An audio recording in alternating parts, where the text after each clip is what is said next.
Good morning everyone, आप सभी लोगों का स्वागत है। आज हम लोग बात करेंगे संजीवनी बैच के तहत करंट अफेयर सीरीज में जो आप लोग के लिए 70 बीपीएससी प्रीलिम्स जो होने वाली है उसके लिए बहुत ही महत्वपूर्ण। इसमें हम लोग एमसीक्यू सीरीज के तौर पर इसे शामिल किए गए, जिसमें आप लोगों को लोग current affairs, PIB, the Hindu और राष्ट्रीय जागरण जो दैनिक जागरण संस्करण होता है वहाँ से कवर किया गया। ये रोजाना आपको सुबह 6 AM में अवेलेबल हो जाता है, तो आप चीज़ों को लगातार वॉच करते रहिए। इससे पहले हम लोगों ने जनवरी और फरवरी और मार्च पर वीडियो अवेलेबल करा चुके हैं। उससे संबंधित पीडीएफ आप लोगों को टेलीग्राम चैनल पर उपलब्ध कराया जा चुका है, ऐप पर भी उपलब्ध कराया जा चुका है। तो इसका लाभ आप लोग अधिकतम लेते चलिएगा, चीज़ों को हम लोग कवर कर रहे हैं। तो महत्वपूर्ण एमसीक्यू सीरीज पर हम लोग बात करेंगे। No excuse only for to the point हम बात करने वाले हैं। तो सबसे पहले प्रश्न के तौर पर देखते हैं आज क्या शामिल किया गया है। तो देखिए, निम्नलिखित में से कौन कौन से देशों ने आर्टेमिस समझौते पर हस्ताक्षर किए हैं। अर्थात आर्टेमिस समझौता जो चर्चा का विषय बना हुआ था, वहां से प्रश्न पूछा गया है। तो ऑप्शन में हम लोग देख लेते हैं, स्वीडन है, कनाडा है, संयुक्त राज्य अमेरिका, लग्जमबर्ग। क्या इसमें दिए गए जो देश हैं वो इस सूची में शामिल है आर्टेमिस समझौते के संदर्भ में। अगर हम बात करें आर्टेमिस समझौता के संदर्भ में, तो यह वर्ष 2020, ध्यान रखिएगा 2020 आपको से शुरू किया गया है। जो आपको ध्यान रखना है, एक समझौता हुआ था 169 में। वो कौन किया था समझौता? बाह्य जो अंतरिक्ष है, अंतरिक्ष जो हमारा है, अंतरिक्ष, बाह्य अंतरिक्ष है, उसके शांतिपूर्ण प्रयोग के लिए यह समझौता किया गया था। उसी के संदर्भ में इस वर्ष 2020 में एक आर्टेमिस समझौता किया जाता है, जिसका उद्देश्य क्या है? हम 21वीं सदी में कैसे हम बदलते परिवेश के तौर पर जो रिसर्च एंड डेवलपमेंट R&D जो किया जा रहा है विभिन्न देशों के अंतरिक्ष एजेंसियों के द्वारा, वो शांतिपूर्ण उद्देश्य के साथ कैसे आप अंतरिक्ष सहयोग कर सकता है, जो आपको 67 में हुआ था। तो इसी के संदर्भ में आर्टेमिस समझौता किया जाता है जो वर्ष 2020 में। तो ध्यान रखिएगा, यह 13 अक्टूबर को किया जाता है, 13 अक्टूबर 2020 को। जिसमें महत्वपूर्ण देशों की सूची में हम बात करें तो ध्यान रखिएगा, America, Canada, Australia, Germany, Italy, आपको याद रखना है ये सब देश शामिल है। वर्तमान में ध्यान रखना है, वर्तमान में जो बात हो रही है ना, आर्टेमिस समझौते की बात कर रही, तो जिसमें हम भारत की बात करें तो भारत भी आपको 27वें देश के तौर पर इसमें शामिल है। भारत का अगर हम बात करें, भारत भी इसमें शामिल है। तो यह ध्यान रखिएगा, यह किस प्रकार का समझौता है? तो गैर बाध्यकारी समझौता। अर्थात गैर बाध्यकारी कहने का मतलब जो इसके प्रावधान है ना, बाध्यकारी नहीं है, इसलिए भारत इसमें सदस्य के तौर पर शामिल हुआ है। तो इन सब चीज़ों को याद रखना। अगर हम बात करें इसमें, तो इसमें कौन कौन से देश शामिल हैं, तो इसके संदर्भ में कुछ चीज़ों को देख लेते हैं। सबसे पहले याद रखना है कि वर्ष 2020 में समझौता 1967 याद रखना, जो आपको शांतिपूर्ण बाह्य अंतरिक्ष की बात करता है, प्रयोग की बात करता है। साथ ही 2020 में 13 अक्टूबर 2020 में आपको 8 देशों के अंतरिक्ष एजेंसियों के द्वारा हस्ताक्षर किए गए थे। Australia, Canada, Italy, Japan, Luxembourg, संयुक्त अरब अमीरात, यूनाइटेड किंगडम, संयुक्त राज्य अमेरिका। और साथ ही ध्यान रखिए, भारत 27वें देश के तौर पर गैर बाध्यकारी जो आर्टेमिस समझौता उस पर हस्ताक्षर करता है। तो इसके अतिरिक्त चीजें आपको देखने को मिलती है। अगर हम बात करें अंतर्गत मुख्य मिशन क्या है आर्टेमिस का, तो आपको ध्यान रखने का 1, 2 और 3 याद रखना है। हम आर्टेमिस 1 के तहत ध्यान रखें, चंद्रमा पर मानव रहित मिशन भेज रहे हैं, जहां पर यह कार्यक्रम 16 नवंबर 2022 को नासा के केनेडी स्पेस सेंटर से यह ओरियन नामक अंतरिक्ष यान से प्रक्षेपण प्रारंभ हुआ था। तो जहां पर हम आर्टेमिस 1 के तहत मिशन भेज रहे हैं, आर्टेमिस 2 के तहत क्या कर रहे हैं? Crew lunar fly bye mission के तौर पर इसे हम लोग देखते हैं, जहां वर्ष 2024 के लिए निर्धारित आर्टेमिस 2 क्या करेगा? कार्यक्रम का पहला मानव युक्त मिशन होगा। इस तरीके से आर्टेमिस 3 क्या करेगा? आर्टेमिस 3 आपको ध्यान रखना है, यह मानव की वापसी की बात करा, चंद्रमा पर मानव की वापसी, जो वर्ष आपको 2025 के लिए निर्धारित किया गया, जहां मानव अंतरिक्ष अन्वेषण का एक महत्वपूर्ण मील का पत्थर साबित होगा। हम अगर बात करें इसके साथ चंद्रमा पर लौटेंगे, वर्ष 2029 तक लूनर गेटवे स्टेशन की स्थापना की भी बात करता है आर्टेमिस 3। तो आर्टेमिस 1 क्या, आर्टेमिस 2 क्या, आर्टेमिस 3 क्या है, इसकी जानकारी आपको होनी चाहिए। कब स्थापना हुई है, इसमें कौन कौन से देश है, भारत की स्थिति क्या है इसमें, ये सब फैक्ट याद रखने। अगर हम बात करें आर्टेमिस के बारे में, तो कुछ चीज़ों को इसके साथ देखने की आवश्यकता है। तो इसके अनुसार हम जो आपको चीज़ें हैं, तो यहाँ पर आर्टेमिस समझौते की बात कर ले तो दिए गए सभी आपको जो देश है उसमें शामिल, अर्थात इसका सही उत्तर क्या होगा, ऑप्शन डी इसका सही उत्तर हो जाएगा। इसे याद रखना है। तो इस चीज़ों को, इन संदर्भों में इस आर्टिमिस को समझने की आवश्यकता है। चलिए अगले प्रश्न पर देखते हैं, अगले प्रश्न में क्या शामिल किया गया है। तो यह महत्वपूर्ण प्रश्न है, यहाँ से प्रश्न आपको एग्जाम में देखने को मिल सकता है। देखिए, किनकी अध्यक्षता में एलबीटी समुदायों के कल्याण पर एक समिति गठित की गई है। तो ध्यान रखिएगा, एलबीटी समुदाय लगातार अपने संवैधानिक मांगों की बात कर रहा है, संवैधानिक मांगों की बात कर रहा है, साथ साथ आपको मौलिक अधिकारों की बात कर रहा है, मौलिक अधिकारों की बात कर रहा है। उसी के जब भी हम बात करते हैं अधिकार, मौलिक अधिकार की जब भी बात करते हैं तो इसके साथ मानवाधिकार की भी वो बात करता है। मानवाधिकार हमें क्या है, तो मानवाधिकार आपको यूएन की मानवाधिकार जो परिभाषित किया है, मानवाधिकार यूएन घोषणा के तहत उसकी मांग करता है। मौलिक अधिकार, संवैधानिक अधिकार जो मांग होती है किसी भी देश के संविधान के आधार पर मांग होती है। तो ध्यान रखिएगा, इस तरीके से एक आर्टिकल आया था जिसके आधार पर ये चीज़ें उभर कर सामने, सुप्रीम कोर्ट के निर्देश पर इस समिति का गठन किया गया। तो एलबीटी समुदाय के लिए जो कल्याण पर हेतु समिति गठन किया, किनके नेतृत्व में, डॉक्टर वी के पाल के नेतृत्व में, अरविंद विरमानी के नेतृत्व में, डॉक्टर वी के शाश्वत के नेतृत्व में, या राजीव गाबा के नेतृत्व में। तो आप लोग को इसके संदर्भ में कुछ चीज़ें याद रखनी चाहिए कि जो यह समिति एलबीटी समुदाय की बात हो रही है, तो ये केस का नाम है आपको याद रखना, जो सुप्रियो चक्रवर्ती बनाम भारत सरकार वाद 2023। इसी के बाद सर्वोच्च न्यायालय के द्वारा सुझाव दिया गया, जो एक राजीव गाभा जो हमारे कैबिनेट सचिव, केंद्रीय कैबिनेट सचिव हैं, उनकी अध्यक्षता में एलबीटी समुदाय के कल्याण हेतु एक समिति गठन की। वो क्या करेगा, इनसे संबंधित योजनाओं को, इससे संबंधित कल्याण के लिए जो सरकारी प्रयास, उस पर एक रूपरेखा बताएगी हमारे सरकार को, सुप्रीम कोर्ट को यह बताएगी, उसके आधार पर सरकार के निर्णय बनेंगे। तो ध्यान रखना, इन सब चीजों को याद रखना। आप ध्यान रखें, वर्ष 1954 में विशेष विवाह अधिनियम चुनौती दी गई थी इस वाद के तहत। तो जहां पर समलैंगिक विवाह की बात करते हैं, अनुमति हमारे देश में नहीं। मैंने पहले भी समलैंगिक विवाह को लेकर आप लोगों को एक क्वेश्चन बनाया था, जहां पर विभिन्न देशों के द्वारा कब समलैंगिकता को विवाह के तौर पर, समलैंगिक विवाह को मान्यता दी है। तो मैंने उस दिन भी बताया था आप लोग, भारत इसमें अभी तक अनुमति नहीं है। एलबीटी समुदायों को स्टेटस दिया गया है, पर उनको विवाह करने के लिए अभी तक वैधता नहीं मिला है। तो यहाँ ध्यान रखना, सुप्रीम कोर्ट की इस बात का मामला आपको ध्यान, एलबीटी समुदायों को विशेष विवाह अधिनियम जो 1954 है उसके तहत शादी करने के लिए मौलिक अधिकार 1914 के तहत, जो आर्टिकल जो 14 उसके तहत बातें कर रहा है। तो जो अधिकार नहीं है, ऐसा सुप्रीम कोर्ट के द्वारा बातें की, जो हमारा विशेष विवाह अधिनियम 1954 है उसके तहत मौलिक अधिकार नहीं माना सुप्रीम कोर्ट। तो आपको यहाँ से प्रश्न बन सकता है कथन के तौर पर। ध्यान रखिए, कथन जो होते हैं, कथन 1 और 2, वहां से प्रश्न बनाए जा सकते हैं। तो इस आर्टिकल को अच्छे से एक बार देख जाइएगा। उसके तहत नीति आयोग, देखिए जो ऑप्शन में जो प्रश्न के ऑप्शन में जो नाम दिया है ना, वो नीति आयोग के कुछ लोगों का नाम दिया गया है। तो इस तरीके से नीति आयोग भी चर्चा में आपका बन जाता है। तो याद रखना, अध्यक्ष कौन होते हैं, प्रधानमंत्री देश का होगा। तो जो देश का वर्तमान प्रधानमंत्री, वही नीति आयोग का वर्तमान अध्यक्ष होता है। उपाध्यक्ष की बात करते हो, शास्त्री सुमन बेरी, आपको सुमन बेरी इसके उपाध्यक्ष है। नीति आयोग को सीईओ कौन है, वी आर सुब्रमण्यम। इनका नाम जरूर याद रखिएगा, एग्जाम में यहाँ से लगातार प्रश्न पूछे जाते हैं। पदेन सदस्य कौन बना है, तो केंद्रीय मंत्रिमंडल, जो केंद्रीय मंत्री हमारे राजनाथ सिंह हैं, अमित शाह हैं, शिवराज सिंह चौहान है, निर्मला सीतारमन जो हमारे कौन है, वित्त मंत्री। इस तरीके से याद रखिएगा। पूर्वकालिक सदस्य के तौर पर देखिए, बी के सारस्वत की बात करते हैं, डॉक्टर वी के पॉल, अरविंद विरमानी और प्रोफेसर रमेश चंद्र। तो ये पूर्वकालिक सदस्य, तो आपको इसी में ऑप्शन बनाया गया, तो इसे याद रखिए। विशेष आमंत्रित सदस्य कौन है, तो देखिए नीति आयोग का एक फंक्शनिंग है कि विशेष रूप से आमंत्रित भी किए जा सकते कुछ लोगों को।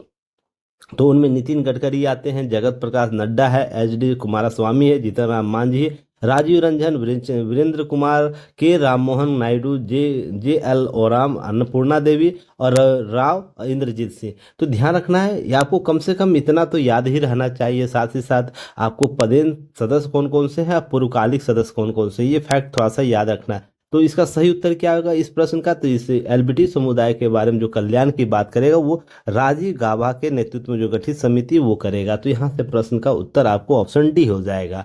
चलिए नेक्स्ट प्रश्न पर आते हैं।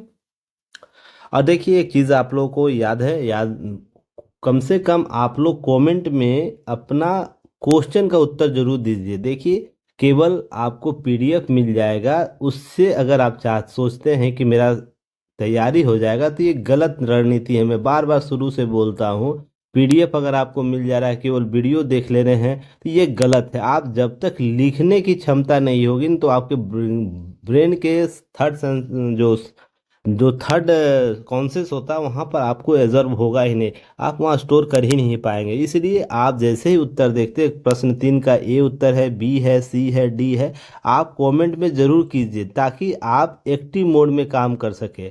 और जब केवल कथा यहाँ नहीं चल रहा है ना, मैं बार बार बोलता हूँ, कथा नहीं चलता है, यहाँ पर चीज़ें सीखनी है, गलतियाँ यहाँ यहीं पर कीजिएगा। ठीक है ना, जितनी गलतियां होगी, जैसे ही प्रश्न का उत्तर आता है आप उत्तर देने का प्रयास कीजिए, प्रश्न जैसे ही सामने आए उत्तर दीजिए। तो गलतियां यहाँ होगी, अधिक गलतियां होंगी यहाँ पर, और गलतियों को यहीं करके जाइए। एग्जाम हॉल में गलतियां नहीं होती, इसलिए शुरुआती दौर से मैं भी यही बोलता हूँ, कमेंट सेक्शन, बार बार कमेंट सेक्शन में आपको उत्तर होने चाहिए। क्लियर है? तो उम्मीद करता हूँ आप सभी लोग उत्तर देंगे। तो चलिए बात करते हैं तीसरे नंबर प्रश्न पर। 24 से 30 अप्रैल 2024 तक विश्व टीकाकरण सप्ताह मनाया गया। इससे संबंधित निम्नलिखित कथनों पर विचार करने के लिए कह रहा है। गलत कथन कौन है, यह बोल रहा है प्रश्न में। तो इसका थीम क्या है? मानवीय रूप से संभव टीकाकरण के माध्यम से जीवन बचाना, क्या इसका थीम रहा था इस विश्व टीकाकरण जो सप्ताह मनाया गया उसका। दूसरे कथन पर देखते हैं, विश्व टीकाकरण सप्ताह प्रत्येक वर्ष अप्रैल के आखिर हफ्ते या आखिरी सप्ताह का जो सप्ताह में मनाया जाने वाला एक वैश्विक स्वास्थ्य कार्यक्रम है। तो क्या यह कथन सही है? यह वैश्विक कार्यक्रम है या भारत का कार्यक्रम है? तो इस तरीके से भी प्रश्न पूछा जा सकता है, आपसे ध्यान रखना है। तो इसके संदर्भ में कुछ चीज़ों को पहले स्पष्ट कर लेते हैं। तो ध्यान रखना है कि देखिए, भारत में सार्वभौमिक टीकाकरण अभियान यूआईपी चलाया जाता है, यूनिवर्सल जो टीकाकरण प्रोग्राम हम लोग जिसे कहते हैं, यह वर्ष 1978 से चलाया जा रहा है, ध्यान रखिएगा। जिसे हम लोग विस्तृत टीकाकरण स्टैंडर्ड प्रोग्राम ऑफ इम्यूनाइजेशन की बात करते हैं, ईपीआई की बात करते हैं, वर्ष 1985 में सार्वभौमिक टीका कार्यक्रम में परिवर्तित कर दिया गया है, जिसके अंतर्गत 12 टीका निवारण। और यहाँ से लगातार बीपीएससी ने भी प्रश्न पूछा, यूपीएससी ने भी प्रश्न पूछा, यूपीपीसीएस ने भी प्रश्न पूछा है। तो याद रखना है, इसमें निःशुल्क क्या किया जाता है, टीका दिया जाता है बच्चों को। जहां पर राष्ट्रीय स्तर पर 9 बीमारियों के विरुद्ध अभियान चला है, जिसमें हम बात करते हैं डिप्थीरिया की, पिटूस की, टेटनस, पोलियो, खसरा, रूबेला, गंभीर बाल क्षय रोग, हेपेटाइटिस बी, जो हीमोफिलस इन्फ्लुएंजा टाइप बी के कारण होने वाले जो मेनिंजाइटिस और निमोनिया के लिए आपको क्या दिया जाता है, आपको यह टीकाकरण किया जाता है। उपराष्ट्रीय स्तर पर 3 अर्थात कुल 12 बीमारियों के लिए टीकाकरण अभियान कराया था। 3 बीमारियों का यहाँ ध्यान रखना है कि रोटा वायरस की बात करता है, निमोकोकल निमोनिया की बात करता है, जापानी इन्फ्लुएंजाइटिस की बात करता है। तो इस तरीके से 12 टीके दिए जाते हैं। तो टीके का नाम याद रखना, यहाँ से बार बार प्रश्न पूछे जाते हैं। यह भारत का सार्वभौमिक टीकाकरण अभियान होता है। अगर हम बात करें प्रत्येक वर्ष कब मनाया, तब प्रत्येक वर्ष अप्रैल के आखिरी हफ्ते में मनाया जाता है विश्व टीकाकरण सप्ताह। जहां पर इस वर्ष 2024 में हम बात करें तो 24 अप्रैल से लेकर 30 अप्रैल तक ये मनाया गया, जिसका थीम आप लोगों को ऑप्शन में सही दिया हुआ है, जहां पर मानव रूप से संभव टीकाकरण माध्यम से जीवन बचाना इसका शीर्षक रहा था, थीम रहा था। और यह आरंभ कब से हुआ? 2012। याद रखना, विश्व टीकाकरण सप्ताह मनाया जा रहा है कब से? 12। और विश्व टीकाकरण दिवस कब होता है? 10 नवंबर को। ये चीज़ें याद रखनी है। और भारत में प्रति वर्ष हम बात करें 22 और 29 अप्रैल को राष्ट्रीय शिशु टीकाकरण सप्ताह मनाया जाए। तो आपको यहाँ इसके साथ में यह भी याद रखना है कि जब हम 24 से 30 अप्रैल को क्या माने, विश्व टीकाकरण सप्ताह मना रहे हैं, वहीं 22 से 29 अप्रैल तक हम क्या करते हैं, राष्ट्रीय शिशु टीकाकरण सप्ताह मनाते हैं। उसी के साथ इसके जस्ट एडजस्टमेंट के तौर पर ध्यान रखिएगा। वहीं जो हम एडवर्ड जनरल के वैज्ञानिक आविष्कार के लिए इसे इतिहास के उत्पत्ति कारक मानते हैं, तो इसी के संदर्भ में चीज़ें मनाई जाती है। एक लक्ष्य याद रखिएगा 2023-24 के लिए, भारत में टीकाकरण कवरेज राष्ट्रीय स्तर पर 93%, 2.3% यह अनुमान लगाया गया। मिशन इंद्रधनुष जो है, आप ध्यान रखिए, दिसंबर 2014 में 90% पूर्ण टीकाकरण कवरेज प्राप्त करने के लिए आरंभ किया गया था। इस फैक्ट जरूर याद होने चाहिए आप लोग को। तो ऑप्शन में आपको दोनों कथन आपको जो दिए गए हैं, वो दोनों कथन आपके सही है। इसका सही है तो गलत क्या होगा? गलत कोई नहीं होगा, और न तो 1 न तो 2। तो आपको याद रखना ऑप्शन सी इसका सही उत्तर हो जाएगा। प्रश्न संख्या 3 का उत्तर क्या होगा? सी होगा। चलिए आगे बात करते हैं। चौथे नंबर प्रश्न पर आते हैं तो देखिए यह भी महत्वपूर्ण प्रश्न है। Cruise missile, supersonic cruise missile जो ब्रह्मोस है उसके बारे में चर्चा हो रही है। अब ब्रह्मोस हमारे राष्ट्रीय और जो हमारे नए निर्यात और आयात के संदर्भ में बातें हो रही हैं ब्रह्मोस का, तो यह भी एक चर्चा का विषय बना हुआ। तो भारत ने फिलीपींस को ब्रह्मोस सुपर क्रूज मिसाइल की पहली खेप कब दी है? 19 अप्रैल 2024 को सौंपी है। तो ब्रह्मोस मिसाइल से जुड़े निम्नलिखित कथनों पर विचार करने की बात कर रहा है। तो डेट याद जरूर रखना है, क्योंकि यह बहुत ही विरले होता है इस प्रकार के जो रक्षा समझौते भारत के साथ होते हैं। तो ब्रह्मोस का नाम ब्रह्मपुत्र और मास्कोवा नदी के नाम पर रखा गया। क्या यह कथन सही है? यह 2 चरणों वाली सुपरसोनिक क्रूज मिसाइल है। क्या यह कथन सही है? भारत इसकी रेंज 450 किलोमीटर से 600 किलोमीटर तक बढ़ाने का निर्णय लिया है। तो कौन सा कथन सही है? कमेंट सेक्शन में आप उत्तर जरूर बताइए। तब तक इनसे ब्रह्मोस से संबंधित कुछ जानकारियां हम लोग इकट्ठा करते हैं। देखिए सबसे पहले ध्यान रखना है कि यह डेट याद रखना 19 अप्रैल 2024 को, जहां पर फिलीपींस के साथ हमारे जो क्रूज मिसाइल की पहली खेप भेजी गई है। यहाँ ध्यान रखना वर्ष 2022 में यह समझौता हुआ था भारत और फिलीपींस के बीच, और यह भारत और रूस के द्वारा, ध्यान रखिए, भारत और रूस के द्वारा संयुक्त समझौते के तहत निर्मित की गई, जहां दोनों ब्रह्म देशों के एक महत्वपूर्ण नदी की बात कर ले, ब्रह्मपुत्र भारत की और मस्कोवा नदी रूस की, जो उसके नाम पर इस मिसाइल का नाम रखा गया ब्रह्मोस। तो याद रखिए यह 2 चरणों वाला क्या है? सुपरसोनिक क्रूज मिसाइल है। सुपरसोनिक क्रूज है, आपको याद होगा जब मैं आपको न्यूज़पेपर एनालिसिस कराया था तो क्रूज मिसाइल क्या होता है, सुपरसोनिक क्रूज क्या होता है, आपको इससे संबंधित सारी जानकारियां दे रखा है। तो आपको यह चीज़ याद होनी चाहिए कि आपको जो चीज़ें बताई जा रही है, न्यूज़पेपर एनालिसिस की बात हो या अन्य जगह, उसके सोर्स आपको कहीं ना कहीं जरूर बताए गए हैं। तो रिवीजन मोड में आप सारी चीज़ों को एक बार जरूर रिवाइज कर लीजिएगा, मेरा कहना यही है। तो अब ध्यान रखिए यह 2 से 3 मैक तक रहेगा, अर्थात 1 मैक बराबर क्या होता है? 343 किलोमीटर आपको होता है। तो ध्यान रखिए ये क्या होता है? यह गति, ध्वनि की जो गति होती है उसके बराबर होता है। तो यह भी याद रखना 1 मैक बराबर कितना होता है। ये सब फैक्ट आपसे पूछे जा सकते हैं, और इसका एक कॉन्सेप्ट है दागो और भूल जाओ। इसी के आधार पर ब्रह्मोस को बनाया गया। दाग के टारगेट कर दो, उसके बाद भूल जाओ इसके बारे में, क्योंकि यह मिसाइल जो होगा अपने टारगेटेड लक्ष्य तक पहुंचकर उसे नष्ट कर देगा। तो यहाँ पर ये चीज़ें याद रखनी है। अब इसके अतिरिक्त प्रश्न पर आते हैं तो देखते हैं सबसे पहले कि प्रश्न में जो चीज़ें पूछी गई हैं उसके तीनों कथन आपके सही मिल रहे हैं। जैसे यह ब्रह्मपुत्र और मस्कोवा नदी के नाम पर रखा गया, बिल्कुल सही है। यह 2 चरणों वाला, यह भी सही है। और इसके रेंज 450 से बढ़ाकर 600 किलोमीटर तक बढ़ाने का निर्णय लिया है, यह भी सही है। तो अर्थात उपयुक्त सभी कथन हमारे सही हैं। ऑप्शन डी इसका सही उत्तर हो जाएगा। ऑप्शन डी इसका सही उत्तर हो जाएगा। चलिए नेक्स्ट प्रश्न पर आते हैं, 5वें नंबर प्रश्न पर आते हैं। तो 5वें नंबर प्रश्न में देखते हैं क्या दिया हुआ है। देखिए आईसीसी वर्ल्ड कप हुआ हाल ही में, T20 वर्ल्ड कप, जिसे हम लोग का भारत में जीत भी दर्ज किया। तो यहाँ से कुछ प्रश्न आपको पूछे जा सकते हैं। जैसे अंतर्राष्ट्रीय क्रिकेट परिषद के 9वें आईसीसी अंतर्राष्ट्रीय जो पुरुष T20 विश्व कप हुआ, उसके किस क्रिकेटर को ब्रांड एम्बेसडर के तौर पर नामित किया गया? ब्रांड एम्बेसडर नामित किया गया है इस खेल के लिए। उसेन बोल्ट है, युवराज सिंह है, शाहिद अफरीदी है, क्रिस गेल है। तो यहाँ पर कुछ चीज़ें याद रखिएगा। भारत के युवराज सिंह को इसमें शामिल किया गया, उसी तरीके से पाकिस्तान के अफरीदी को भी शामिल किया गया। उसेन बोल्ट और क्रिस गेल को इसका ब्रांड एम्बेसडर नियुक्त किया गया। अगर भारतीय पूछे तो याद रखना भारतीय में युवराज सिंह को, युवराज जो सिंह है, युवराज सिंह, उनको याद रखना है नाम। बाकी के लिए आपको ध्यान रखना अपने अपने देश के अनुसार, अर्थात ऑप्शन डी आपका सही उत्तर हो जाएगा। ऑप्शन क्वेश्चन प्रश्न संख्या 5 का ऑप्शन डी हो जाएगा, इसे याद रखना है। इसके संदर्भ में कुछ चीज़ों को देख लीजिए। सबसे पहले कि यह T20 वर्ल्ड कप जो हुआ पुरुष का जिसका क्रम क्या था, 9वां था आईसीसी पुरुष T20 वर्ल्ड कप, जिसकी आपको 1 से 29 जून तक ये आयोजित की गई है। हालांकि इसमें ब्रांड एम्बेसडर आपको अप्रैल माह में नियुक्त किया गया था युवराज सिंह को, तो इसलिए यहाँ से प्रश्न बने हैं। तो ध्यान रखिएगा वेस्ट इंडीज और संयुक्त राज्य अमेरिका संयुक्त रूप से इसकी मेजबानी करेगा। 3 देश का नाम याद रखना, पहली बार इसमें शामिल हुआ कनाडा, युगांडा और संयुक्त राज्य अमेरिका। अगर हम बात करें 2024 में आपको आयोजित कहाँ हुआ, 2 जगह आपको याद रखना। आपको मैच कहाँ हुआ है, फाइनल। उसके बाद भारत कितना स्कोर बनाया था, कितने रन से जीता है, और दक्षिण अफ्रीका कितना बनाया था, 20 रनों से जीत रही थी। और रोहित शर्मा यादव के कप्तान थे। इसी तरह ऑस्ट्रेलिया पिछले वर्ष का विजेता था 2022 का, उसके जोस बटलर उसके कप्तान थे। तो किसको हराया था? पाकिस्तान को हराया था। इस तरीके से कुछ फैक्ट याद रखना है। तो इसके अनुसार चीज़ों को आप अपग्रेड कर लीजिएगा। चलिए 6ठे नंबर प्रश्न पर आते हैं। देखिए, जो भी टॉपिक लिया गया है ना, जो बहुत ही चर्चा का विषय है, सबसे इम्पोर्टेंट टॉपिक उसको ही कवर किया जा रहा है। कम से कम उन सारे टॉपिकों को आपको करके जाने की आवश्यकता है। क्लियर है?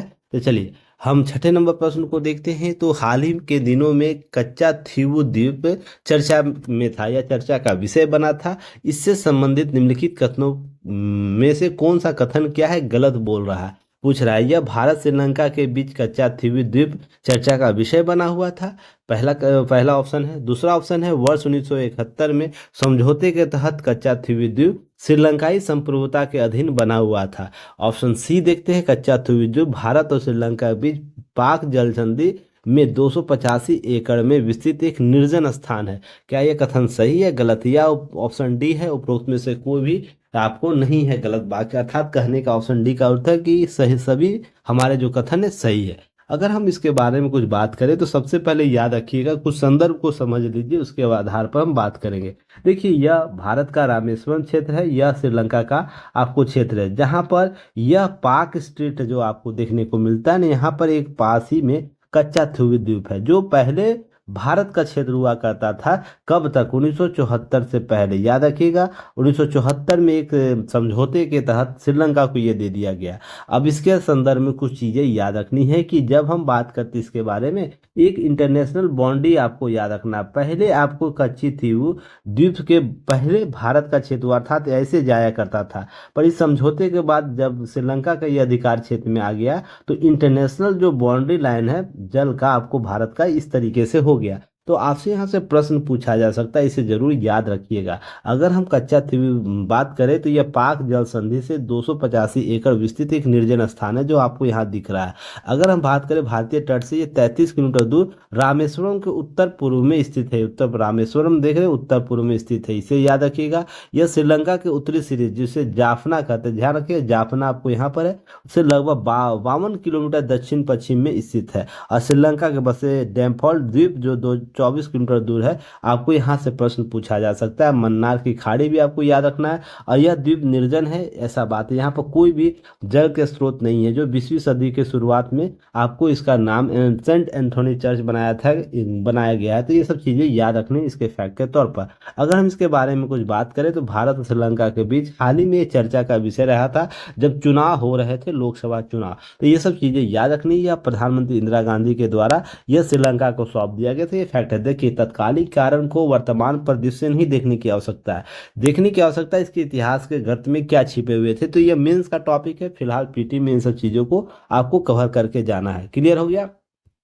तो दिए गए ऑप्शन के अनुसार ऑप्शन बी आपको गलत हो जा रहा है। यह 1971 नहीं होगा, कितना होगा? वर्ष 1974 हो जाएगा। तो ऑप्शन बी इसका सही उत्तर, अर्थात 6 का क्या होगा? ऑप्शन बी हो जाएगा सही उत्तर। तो चलिए आगे बात करते हैं, अगले प्रश्न पर आते हैं, देखते हैं, चीजों को समझने का प्रयास करते हैं। प्रश्न क्या पूछा गया? देखिए, कलाम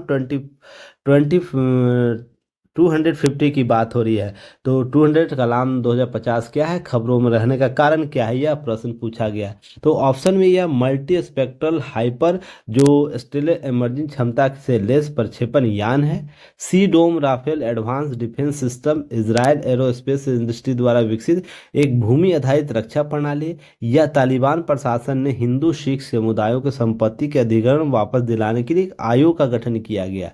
इस इसरो के प्रणोदक परीक्षण केंद्र में कलाम जो 250 नामक एक विक्रम 1 अंतरिक्ष प्रक्षेपण यान दूसरे चरण की सफलता परीक्षण किया है। तो यह कथन भी हम लोग देख लेते हैं। तो कलाम 250 के संदर्भ में अगर हम बात करें तो यहाँ पर कुछ चीजों को याद रखना है। क्या कि यहाँ पर एक चीज याद रखना, एक कंपनी है, निजी कंपनी स्काई रूट एरोस्पेस, उसके द्वारा क्या किया गया? श्रीकोट आंध्र प्रदेश के श्री हरिकोटा स्थित सतीश हवन केंद्र जो हमारा है, वहां से ध्यान रखिएगा, इसरो के प्रक्षेपण जो प्रणोदक है, वहां से कलाम 250 नामक विक्रम 1 अंतरिक्ष प्रक्षेपण यान के दूसरे चरण की सफलतापूर्वक प्रशिक्षण की। यह विक्रम 1 क्या है? निजी क्षेत्र का प्रौद्योगिकी को डेवलप करता है स्काई रूट स्काई एरोस्पेस के द्वारा। जैसे अमेरिका में नासा है, उसके साथ साथ आपको स्पेस एक्स है, ऐसे ही भारत में इसरो है, इसरो के साथ साथ हमारा जो निजी संस्थान काम कर रहा है अंतरिक्ष क्षेत्र में, स्काई रूट, इसे याद रखना।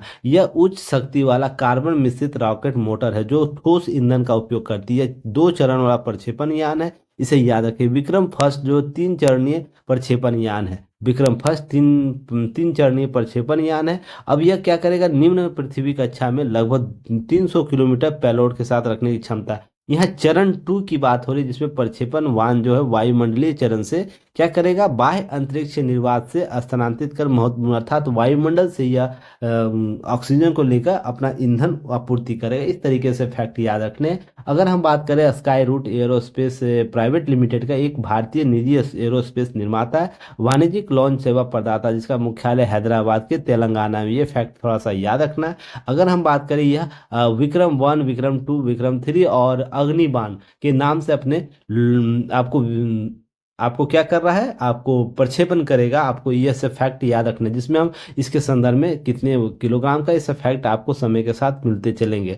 विक्रम अभी फिलहाल विक्रम फर्स्ट के बारे में आपको जानकारी होनी चाहिए। इस तरीके से ऑप्शन जो दिया गया प्रश्न का सॉल्यूशन के आधार पर ऑप्शन डी आपका सही हो जाएगा, क्योंकि डी में बात हो रही कलाम 250 नामक विक्रम फर्स्ट अंतरिक्ष प्रक्षेपण यान के दूसरे चरण की सफलतापूर्वक क्या किया है, परीक्षण किया। तो ऑप्शन डी सही हो जाएगा। सात का क्या होगा, डी याद रखना, सात का क्या होगा, सही उत्तर डी हो जाएगा। चलिए, इसके संदर्भ में हम चीजों को देख रहे हैं।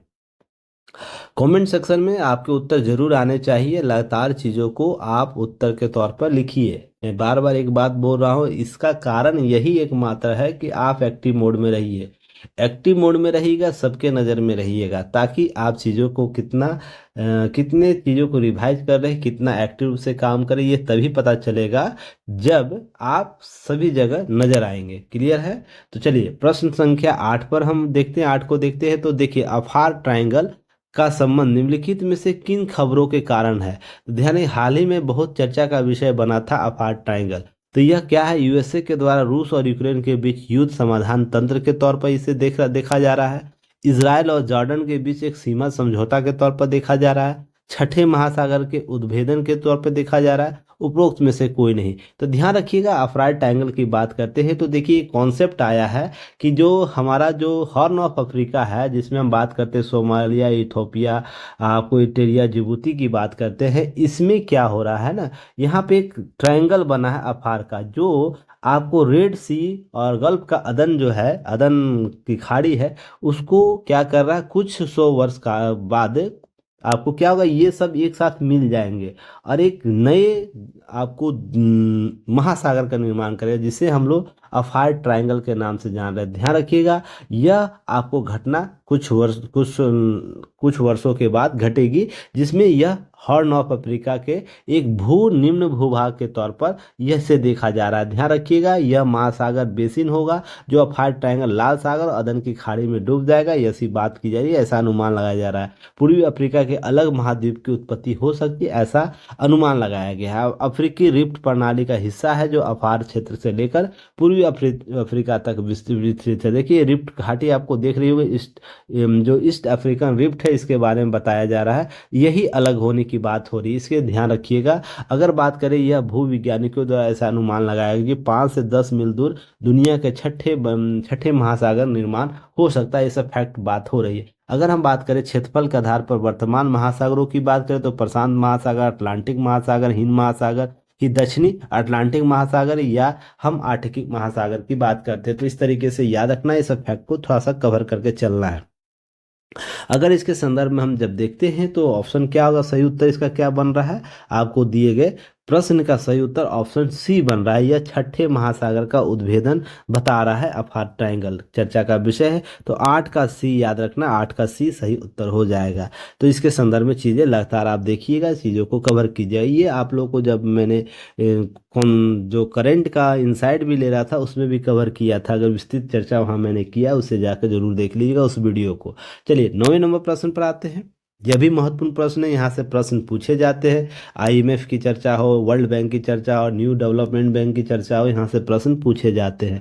तो देखते हैं प्रश्न में क्या पूछा गया। 9वें नंबर प्रश्न में, ये हाल ही में किसे आईएमएफ के कार्यकारी बोर्ड के प्रबंध निदेशक नियुक्त किया है? अहमद मुनव्वर को, अजय बांगा को, क्रिस्टियाना जॉर्जिवा को और डिल्मा रूलेफ को। तो ध्यान रखिएगा, अगर हम बात करें प्रबंध निदेशक की बात करें, तो क्रिस्टियाना जॉर्जिया को नियुक्त किया गया है आपको इसका आईएमएफ का निदेशक। तो इस तरीके से याद रखना है इसके संदर्भ में। अगर हम अहमद मुनव्वर की बात करें तो ध्यान रखिए, ये कौन है, यह आपको मालदीव, ध्यान रखिएगा, मालदीव मौद्रिक मौद्रिक प्राधिकरण प्राधिकरण के अध्यक्ष हैं, ये फैक्ट थोड़ा सा याद रखना है।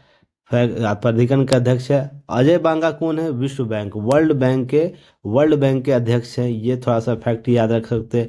और डिल्मा रूसेफ क्या है? रूसेफ आपको क्यों है? आपको न्यू डेवलपमेंट है, जो न्यू डेवलपमेंट बैंक है एनडीबी, उसके अध्यक्ष है। तो ये सब फैक्ट थोड़ा सा याद रखना है। तो इसका सही उत्तर क्या होगा? ऑप्शन क्या होगा? 9 का सी आपको सही उत्तर हो जाएगा। तो चलिए, इसके संदर्भ में कुछ चीज़ों को जरूर याद रखिएगा। अगर हम बात करें अंतर्राष्ट्रीय मुद्रा कोष की, तो ध्यान रखिएगा ये वर्ष 1944 में ब्रिटेन वुड्स जो सम्मेलन हुए थे, उसके तत्वाधान पर इसका गठन किया गया था। मुख्यालय कहाँ? वाशिंगटन डीसी है। और इसके भारत इसका सदस्य कब बना था? 27 दिसंबर 1945 को। यह फैक्ट याद रखना है, यह डेट आपको सदस्य बना। अब ध्यान रखिएगा 190 देशों का यह समूह है। अगर हम बात करें अंतर्राष्ट्रीय मुद्रा कोष आईएमएफ और विश्व बैंक जो वर्ल्ड विश्व बैंक है, जिसको WBG कहते हैं या WG भी कहते हैं, इसको ध्यान रखिएगा।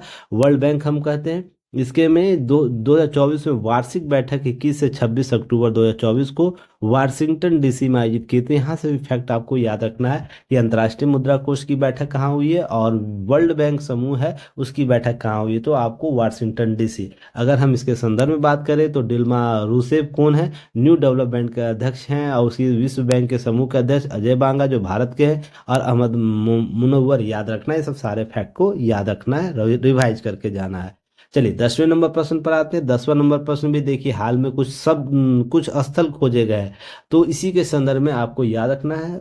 आपको इतिहास से यहाँ से प्रश्न पूछे जा सकते हैं हिस्ट्री वाले पार्ट में। तो इसे देखिएगा, यह पुरातात्विकों के द्वारा एक लोह युगीन महास्थल है, जिसे ओरा गुट्टा और दमरा टोगु के नाम से जानते हैं, उसकी खोज की है। यह स्थल निम्नलिखित में से किस राज्य में स्थित है? कर्नाटक है, आंध्र प्रदेश है, तेलंगाना है, केरल है। यह याद रखना है। तो सही उत्तर क्या? ऑप्शन सी इसका सही उत्तर हो जाएगा, तेलंगाना में स्थित है। अब ध्यान रखिएगा, लोह युगीन की बात हो रही है, लोह युगीन सभ्यता की बात हो रही है, तो इसके हिस्टोरिकल पार्ट पर जरूर आप कवर करके जाइएगा। हिस्ट्री वाले पार्ट में यहाँ से प्रश्न जरूर पूछ सकता है इस बार, तो इस सब चीज़ों को जरूर याद करके जाना है। अगर हम इसके कुछ फैक्ट की बात करें तो ध्यान रखिए, लोह युग कालक्रम की बात करें तो यह प्रायद्वीपीय भारत में लोह युग लगभग 1000 ईस्वी से लेकर 100 ईस्वी तक की अवधि को रेखांकित करता है। यहाँ से फैक्ट को याद रख के जाना है। इस स्थल की खोज हैदराबाद विश्वविद्यालय जो वर्तमान में खोजा गया है,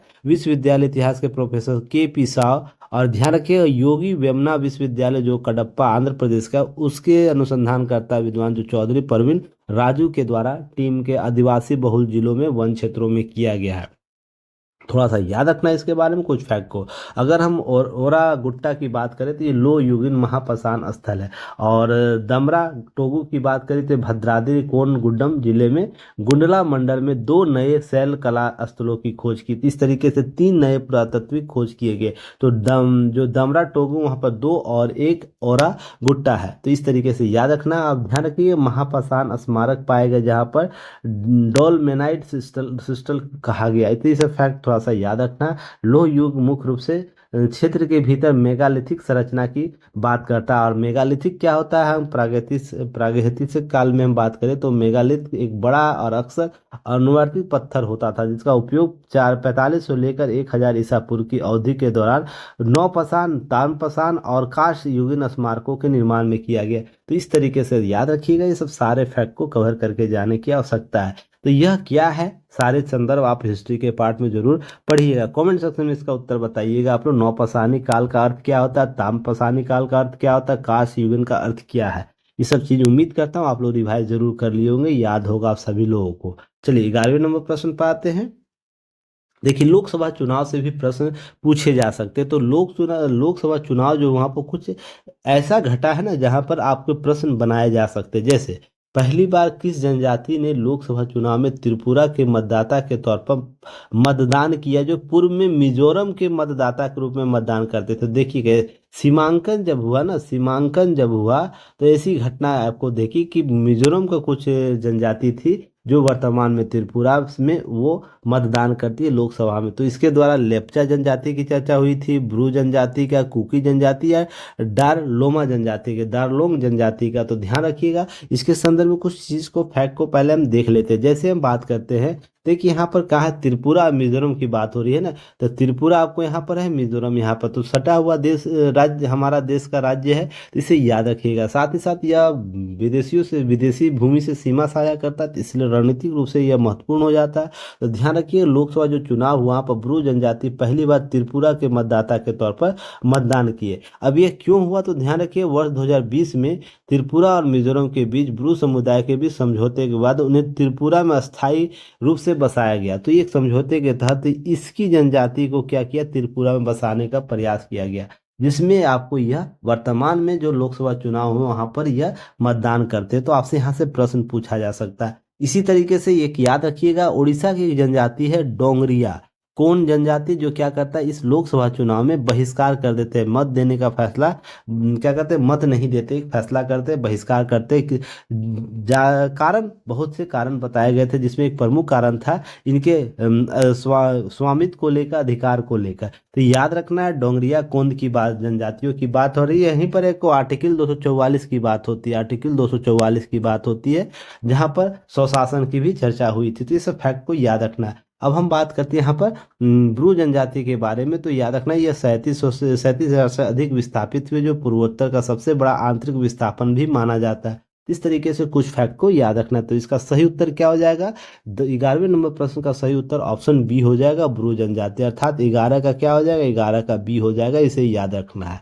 चलिए अगले प्रश्न को देखते हैं। अगले प्रश्न में क्या पूछा गया है, देखिए महत्वपूर्ण प्रश्न है, इसे भी आप लोग अच्छे से करके जाइएगा, क्योंकि मैं जब भी बात करता हूँ हाइड्रोजन, ग्रीन हाइड्रोजन की बात कर रहे हैं, तो या हम जलवायु परिवर्तन के संदर्भ के विकल्प का ये बात करते हैं, तो यहाँ पर कुछ चीज़ों को जरूर देख के जाने की आवश्यकता। भारत के पहले ग्रीन हाइड्रोजन पायलट प्रोजेक्ट के संबंध में निम्नलिखित कथनों पर विचार करने की बात विचार करें, और यहाँ पर कौन सा कथन सही, यह चयन करने की बात कर रहा है। इसकी स्थापना सतलुज जल विद्युत निगम के द्वारा की गई है, क्या यह कथन सही है।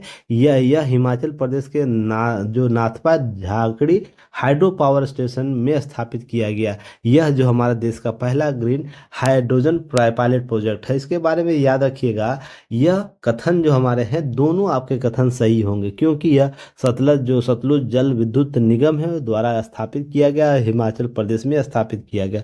अर्थात इसका सही उत्तर क्या, ऑप्शन डी इसका सही उत्तर हो जाएगा। इसके संदर्भ में कुछ चीज़ों को याद रखनी, क्या याद रखनी है, यह देश के पहला क्या है, बहुउद्देशीय हरित हाइड्रोजन उत्पादन संयंत्र के तौर पर स्थापित, जिसकी स्थापना 24 अप्रैल 2024 को, ध्यान रखिएगा, आपको किया गया। इसके जो प्रबंध निदेशक है गीता कुमार ने किया, जो इस सतलुज नदी का, सतलुज जो नगर सतलुज सतलुज जो आपको हाइड्रो प्रोजेक्ट है, सतलुज जल विद्युत निगम, उसके निदेशक के तौर पर गीता कपूर। याद रखना, यह संयंत्र पानी से हाइड्रोजन निकालेगा, उसके ऑक्सीजन को अलग करके क्या करेगा, जो एल्काइल इलेक्ट्रोलाइजर है उसका इस्तेमाल करके यह तकनीक के माध्यम से आपको ग्रीन हाइड्रोजन डेवलप करेगा। अब यह ध्यान रखें, यह किसका, Nathpa Jhakri hydro power station में भारत का पहला ग्रीन जो हाइड्रोजन पायलट प्रोजेक्ट लॉन्च किया गया। इसे याद रखें, यह एक दिन का जो दैनिक 8 घंटे, उसमें 14 किलोग्राम हरित आपको ग्रीन हाइड्रोजन उत्पादन करेगा।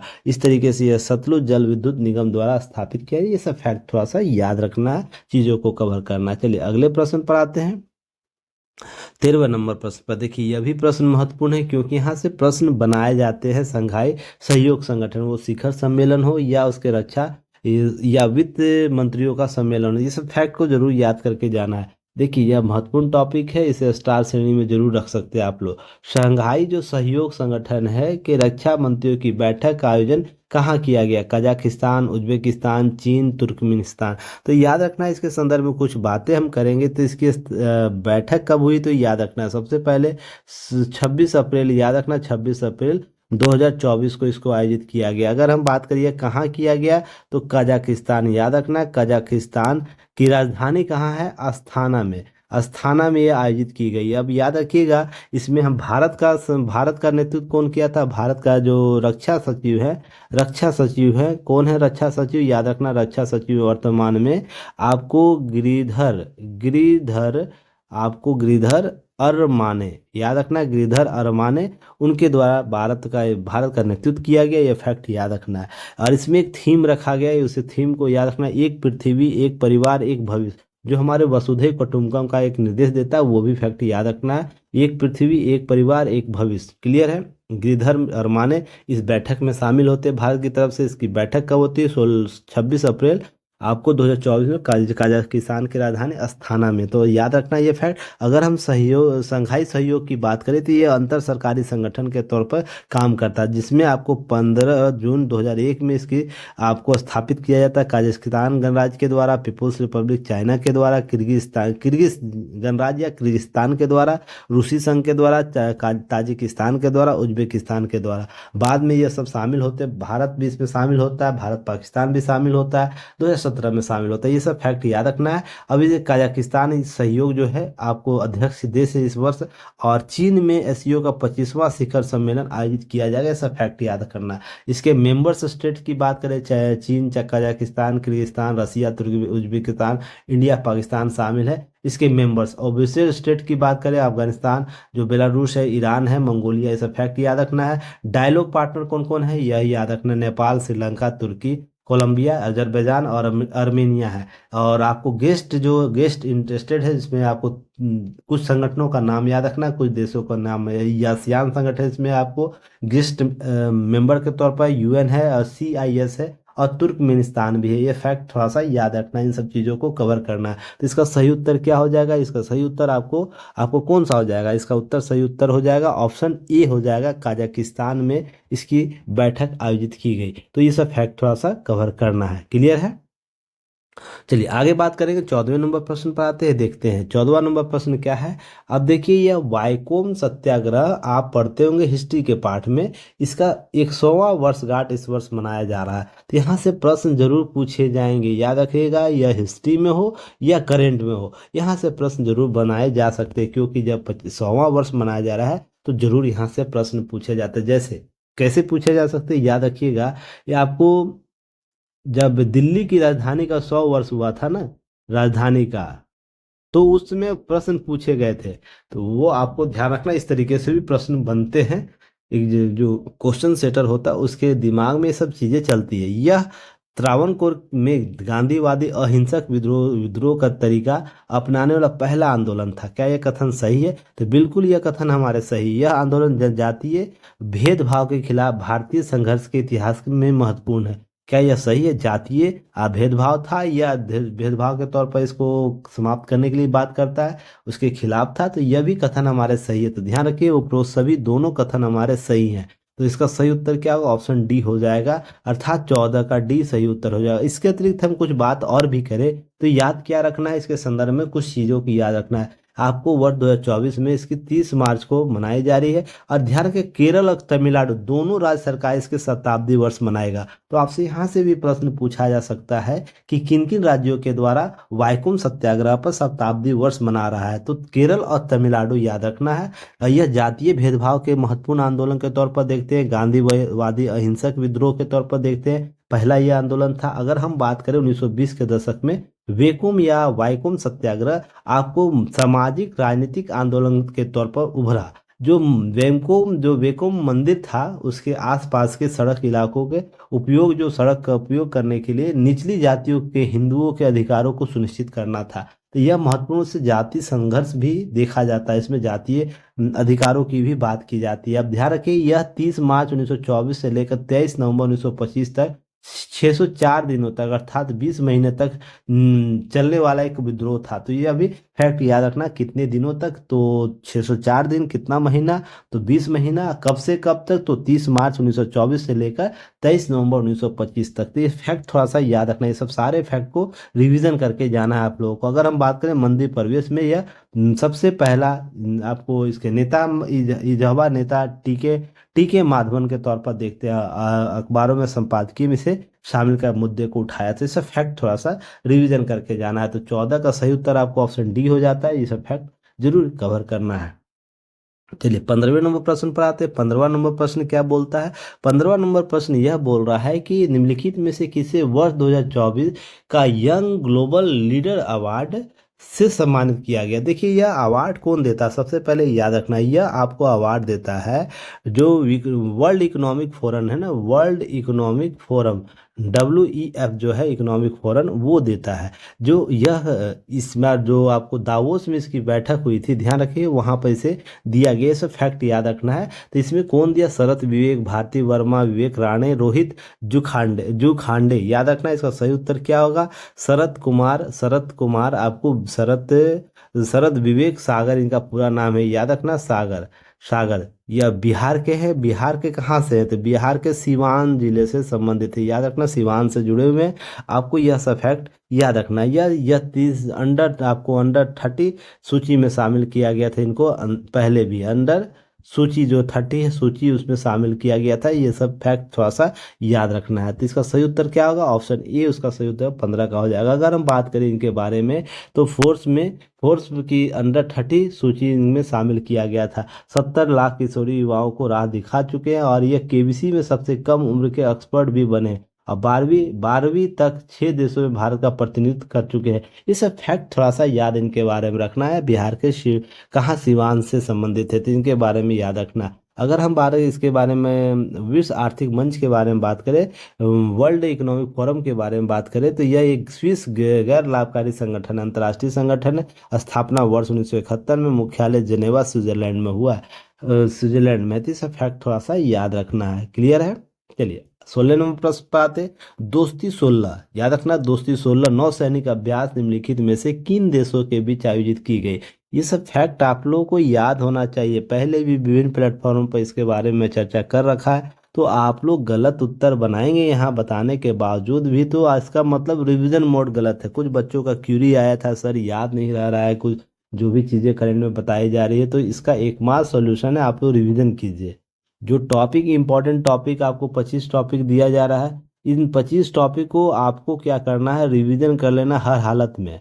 उसके बाद अतिरिक्त टॉपिक आपको नज़र आता है तो वो देखिए, कम से कम इन 25 टॉपिक को जरूर देख के जाइएगा, तो रिवीजन बार बार कीजिएगा तो याद वो हो जाएगा। इसके संदर्भ में दोस्ती 16 के बारे में बात करें, तो भारत और नेपाल, भारत भूटान, भारत श्रीलंका मालदीव, भारत श्रीलंका म्यांमार। तो इसका सही उत्तर क्या होगा, ध्यान रखिएगा, इसके सही उत्तर के संदर्भ में समझिएगा। सबसे पहले दोस्ती 16 आरंभ कब होता है, तो वर्ष 1992 से यह आरंभ होता है।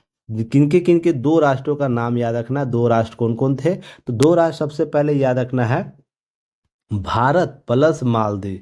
तो भारत और मालदीव किस में है, हम मालदीव की बात करें तो कौन किस में है, तो ऑप्शन सी इसका सही उत्तर हो जाएगा। तो इसका मतलब श्रीलंका कब शामिल हुआ, श्रीलंका कब शामिल हुआ है, तो श्रीलंका आपको 2012 में शामिल हुआ है। तो इस तरीके से फैक्ट याद रखना है। तो ये तीन देशों का एक नौसैनिक अभ्यास है, जो दोस्ती 16वां संस्करण इसका आयोजित हुआ है इस वर्ष 2024 में। तो आपको यह सब फैक्ट याद रखने हैं। अब याद रखना है, इसके अतिरिक्त हम बात कर रहे हैं इसके संदर्भ में कुछ चीज़ों को।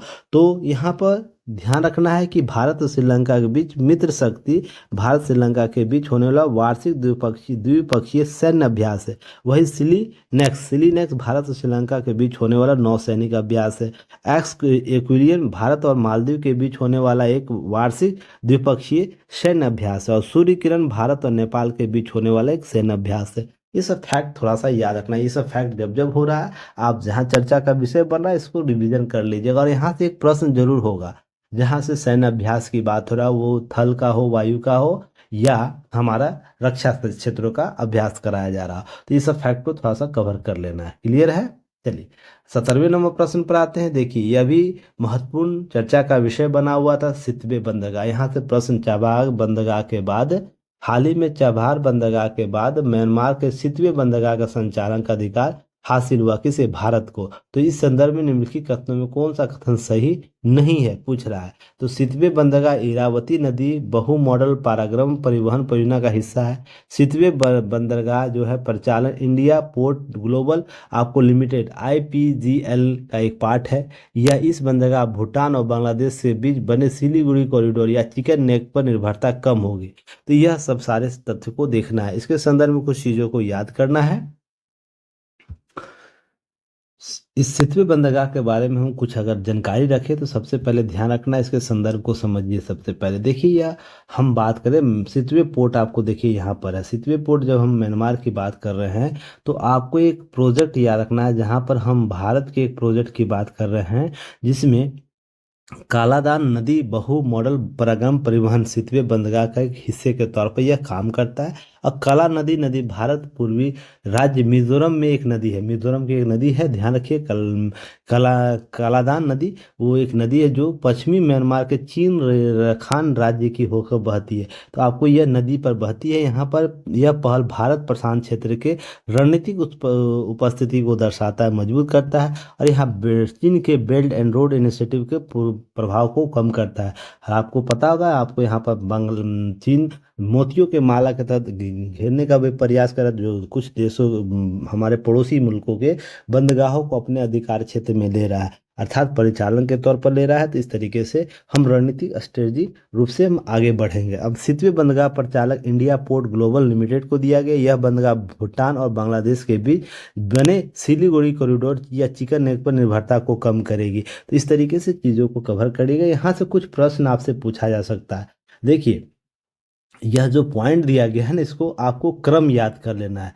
क्रम कौन सबसे पहले आता है, तो इस तरीके से यहाँ से प्रश्न बन सकता है, इसे याद रखना। अगर हम बात करें सितवे और कोलकाता के पोर्ट की दूरी की बात करें तो 539 किलोमीटर है। यह सब थोड़ा सा फैक्ट याद करके रिवीजन करके जाना है। तो इसके प्रश्न के 17 का प्रश्न की हम बात करें तो यहाँ पर सितवे बंदर इरावती नदी पर नहीं है, कहाँ पर है, काला दान नदी पर। तो इस तरीके से आपको यह कथन गलत होता है, यह कथन गलत है, बाकी दोनों आपके कथन सही हैं। इस तरीके ऑप्शन डी इसका सही उत्तर होगा, अर्थात 17 का डी सही उत्तर होगा, याद रखना है। चलिए 18वें नंबर प्रश्न को देखते हैं। 18वें नंबर प्रश्न में क्या पूछा गया है, तो आकाश तीर परियोजना है। तो आकाश तीर परियोजना हाल ही के चर्चा का विषय बना हुआ था। आप लोगों को जो करेंट इंसाइट कराया जा रहा था उसमें भी इसकी चर्चा की गई थी, अगर आप लोग याद हो आप लोगों को तो आकाश तीर परियोजना डिजिटलीकरण के माध्यम से वायु रक्षा नियंत्रण और रिपोर्टिंग प्रक्रियाओं को स्वचालित करने का प्रयास है। क्या यह कथन सही है, तो बिल्कुल यह कथन हमारे सही है। इस परियोजना का उद्देश्य सेना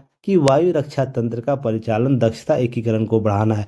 क्या यह कथन सही है, तो सत्य कथन की हम बात करें तो दोनों कथन हमारे सही है। ऑप्शन डी आपको इसका सही उत्तर हो जाएगा। अगर हम बात करें आकाश से, आपको आकाश तीर की बात करें तो यह क्या है, प्रोजेक्ट आकाश तीर एक प्रोजेक्ट है जहां पर हम बात कर रहे हैं इस प्रकार का एक मॉड्यूल लगाने की, जहां पर हम क्या करेंगे कि रणनीतिक कदम के तौर पर प्रोजेक्ट आकाशतीर को लॉन्च करते हुए हम वायु रक्षा क्षमता को बढ़ाएंगे, जहां पर भारतीय सेना इसका लाभ ले पाएगी।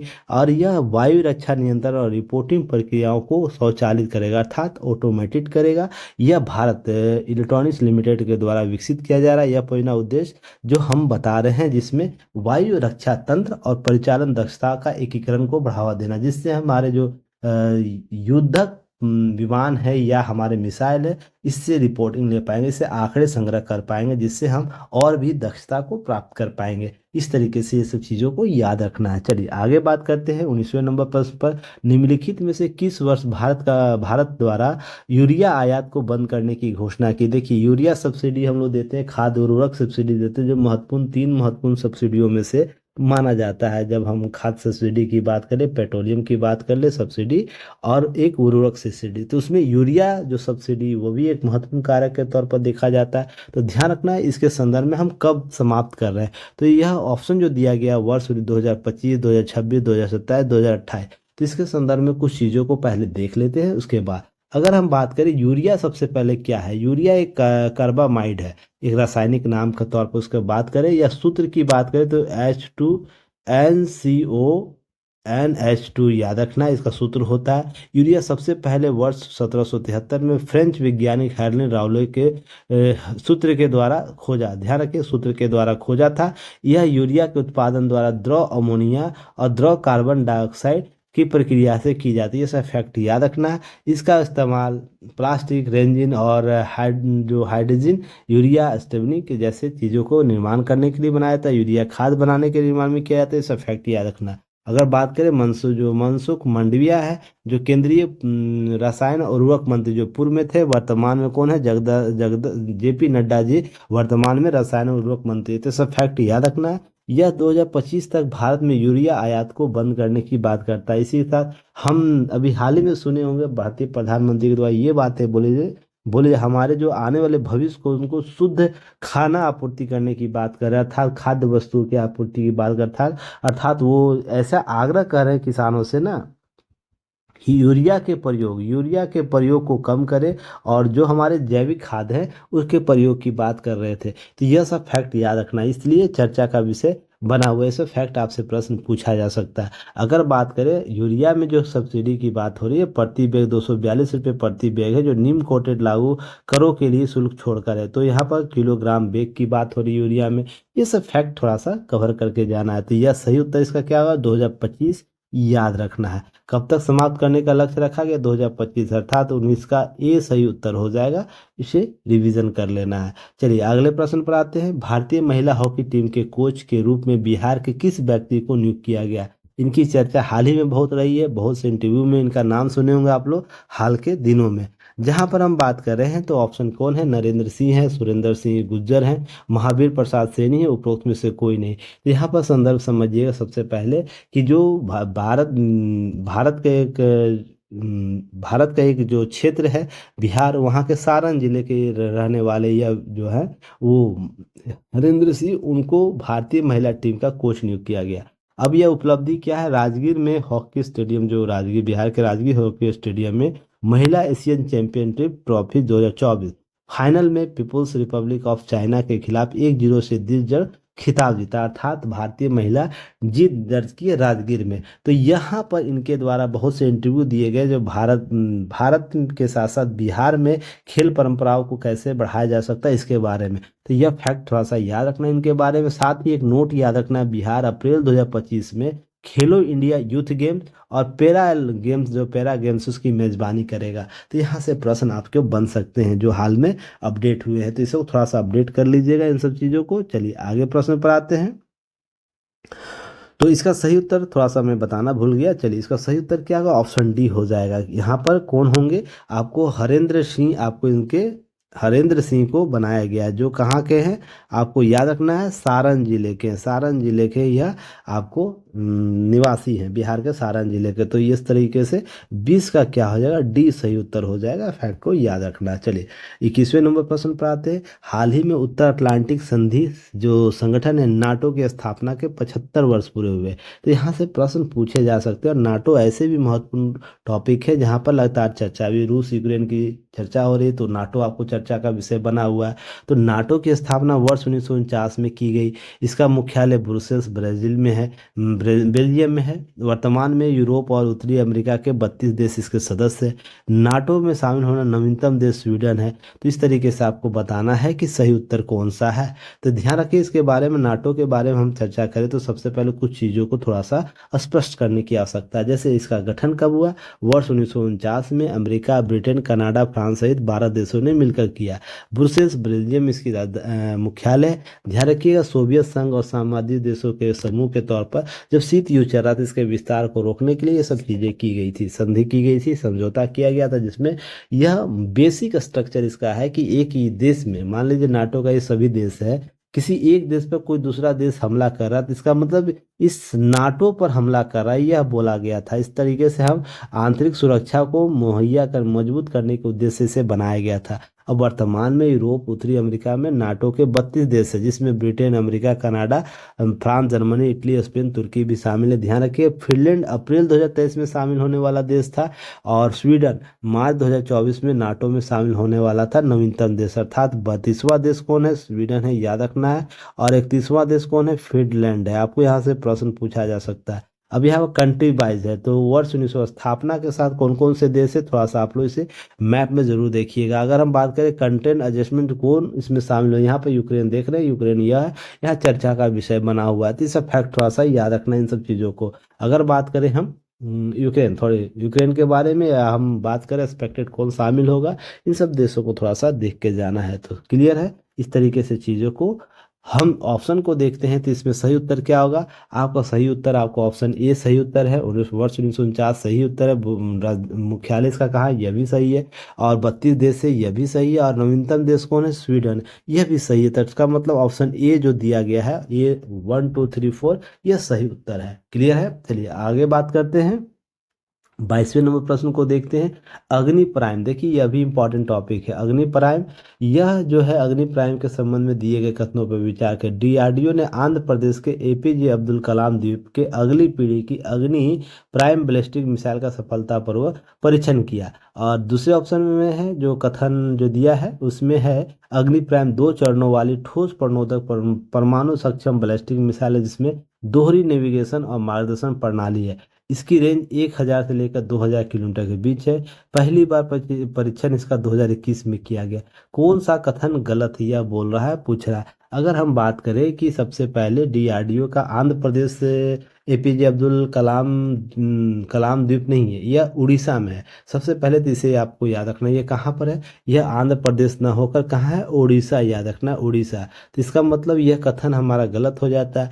ठोस प्रणोदक 2 चरणों वाला यह ठोस प्रणोदक, तो बिल्कुल यह ठोस प्रणोदक द्वितीय चरणों वाला है। इसका रेंज 1000 से 2000 किलोमीटर, यह भी कथन सही है। और इसका प्रथम प्रक्षेपण कब किया गया, 2001 में किया। तो इसका गलत कथन के बारे में हम बात करें तो ऑप्शन ए आपको सही हो जाएगा, अर्थात 22 का क्या होगा, और ये सही उत्तर हो जाएगा, ये याद रखना है। क्लियर है। अगर इसके बारे में कुछ चीज़ों को हम देखें समझे तो सबसे पहले यह देखिएगा, अग्नि का जो सीरीज है, अग्नि 1, अग्नि 2, अग्नि 3, अग्नि 4, उसके रेंज के आधार पर 1 सीरीज के नाम पर उसका किलोमीटर निर्धारित था। अग्नि 1 कितना करता था, 1000 से नीचे, अर्थात 700 किलोमीटर तक इसका रेंज था। अग्नि 2 क्या था, 2000, अग्नि 3 3000, अग्नि 4 3200 से लेकर 4000 किलोमीटर, और अग्नि 5 5000 से अधिक। अब अग्नि 6 की बात हो रही जो 12000 के आसपास तक ले जाएगी। ये सब फैक्ट याद रखना है जो चल रहा है, रेशियो की बात हो रही है। अगर हम बात करें 3 अप्रैल 2024 को सामरिक बल कमान के द्वारा डीआरडीओ ने क्या मिलकर उड़ीसा के APJ doctor APJ Abdul Kalam द्वीप से नई पीढ़ी की बैलिस्टिक मिसाइल अग्नि प्राइम का परीक्षण किया, जो अग्नि 1 का स्थान लेगा। यहाँ से यह सबसे इंपॉर्टेंट, इसे याद रखिएगा। अग्नि प्राइम किसका स्थान लेगा ना, अग्नि 1 का लेगा। क्यों लेगा, इसकी मारक क्षमता 1000 से लेकर 2000 किलोमीटर के बीच है, और अग्नि 1 कितना था, 700 किलोमीटर था। तो ये सब फैक्ट थोड़ा सा याद रखिएगा। क्लियर है। इसके संदर्भ में कुछ चीज़ों को जरूर क्लियर करके जाने की आवश्यकता है। और भी चर्चा मैंने जो इंसाइट है, करेंट इंसाइट है, उसमें चर्चा की थी, तो उसे जरूर देख लीजिएगा। चलिए नेक्स्ट हम क्वेश्चन पर आते हैं, 23वें नंबर क्वेश्चन पर। निम्नलिखित कथनों पर विचार करना, कौन सा कथन सही है। सिक्किम ने एआई संचालित यातायात प्रबंधन प्रणाली एआई ड्राइविंग शुरू करने की घोषणा की है, तो यह क्या कथन सही है, तो बिल्कुल यह कथन हमारे सही है। और दूरदर्शन ने हाल ही में डीडी किसान के द्वारा 2 एआई एंकर क्रिस और भूमि लॉन्च किए हैं करने की घोषणा, यह भी चर्चा का विषय था। तो याद रखना यह भी हमारा सही कथन, अर्थात सही हमारा क्या ऑप्शन डी है, अर्थात 23 का क्या हो जाएगा, सही उत्तर आपको ऑप्शन डी हो जाएगा, 23 का। दोनों हमारे कथन सही हैं। अगर हम बात करें इसके बारे में तो क्या है, एआई एंकर 50 भाषाओं में बात करेगा, जहां डीडी किसान ने एआई एंकर पेश किया, जिसका देश का पहला सरकारी टीवी चैनल है। ये फैक्ट याद करना, ये एंकर कौन हो, क्रिस और भूमि, याद रखना।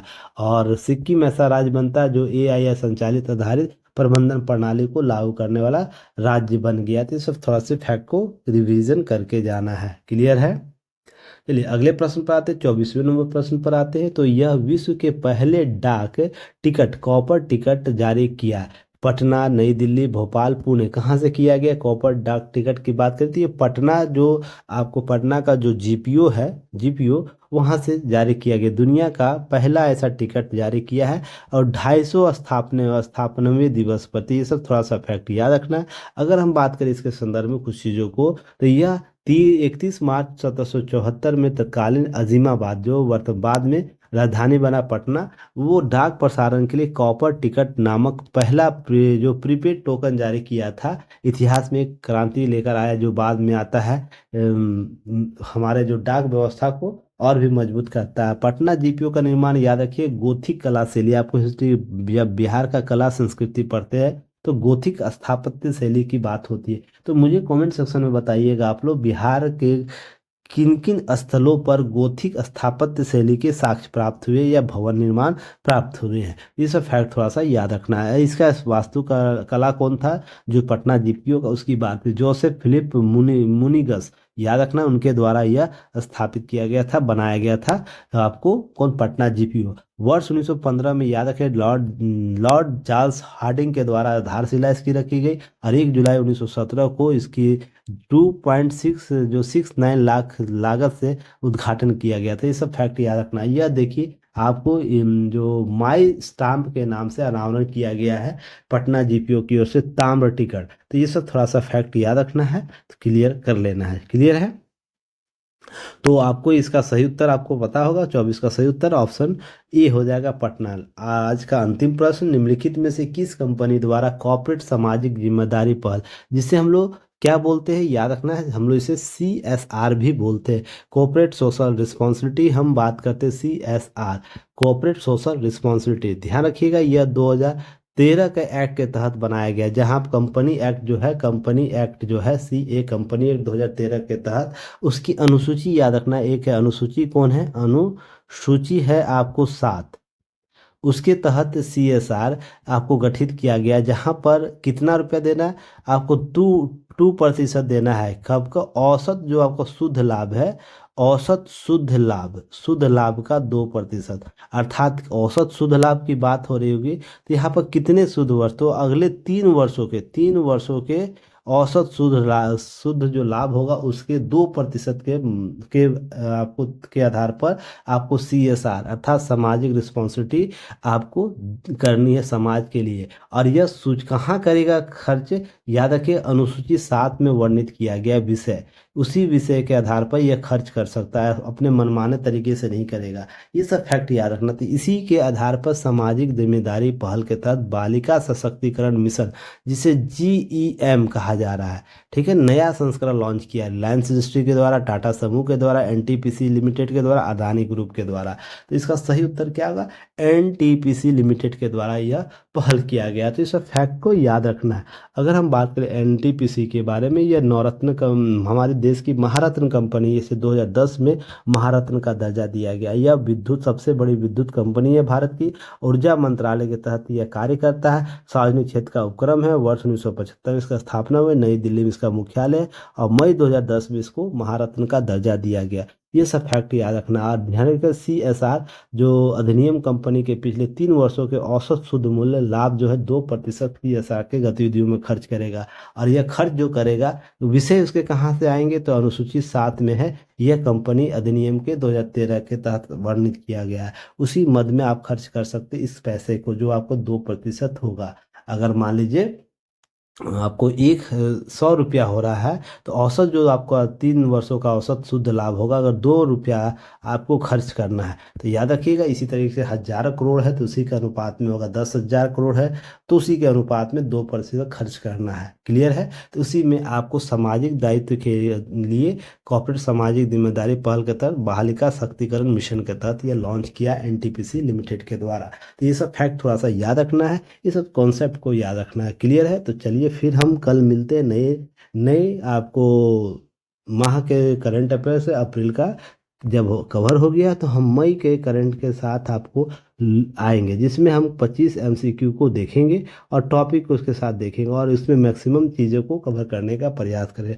आप लाइक शेयर और सब्सक्राइब जरूर कीजिए, हमें सपोर्ट कीजिए, शेयर कीजिए, अपने दोस्तों के साथ PDF जरूर शेयर कीजिए ताकि उन्हें भी लाभ मिल सके। इन सब चीज़ों को हम लगातार देख रहे हैं, समझ रहे हैं और आप तक पहुंचाने का प्रयास कर रहे हैं। तब तक के लिए धन्यवाद। जय हिंद।